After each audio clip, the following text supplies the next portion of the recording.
Hello, good morning, જય શ્રી કૃષ્ણ. આજે આપણે બનાવીશું ડાળિયા, મખાના અને ખજૂરના લાડુ. તો આપણે મખાના લીધા છે 1 વાટક્યો, ડાળિયા 1 પેકેટ, ખજૂર, કાજુ બદામ ને આ બી આવે છે ને એ બી લીધા છે બંને. તો આપણે મખાના અને ડ્રાયફ્રૂટને 2 ચમચી ઘી મૂકીને અને આ બંને બી ઘી મૂકી અને શેકી લઈશું. જો ગેસ ઉપર કઢાઈ મૂકી છે અને આપણે આ શેકવા માટે મૂકી દીધું છે. બહુ શેકાવા નથી દેવાના, થોડાક જ આપણે શેકાવા દેવાના છે. તો 2 મિનિટમાં શેકી લઈશું આપણે.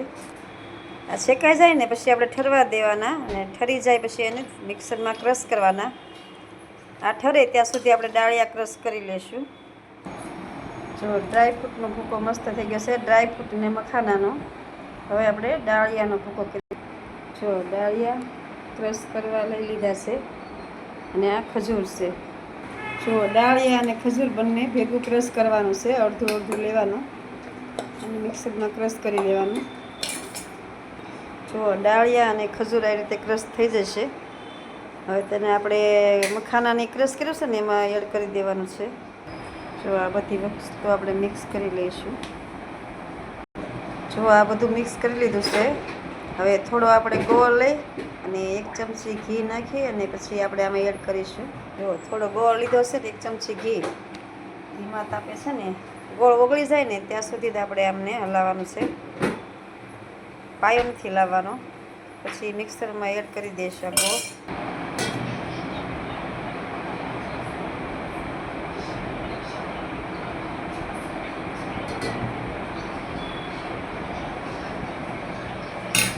જો આવી રીતે ગોળનું પાણી થયું અને આમાં આપણે એડ કર્યું છે. હાથથી આને છે ને ભેગું કરી લઈશું.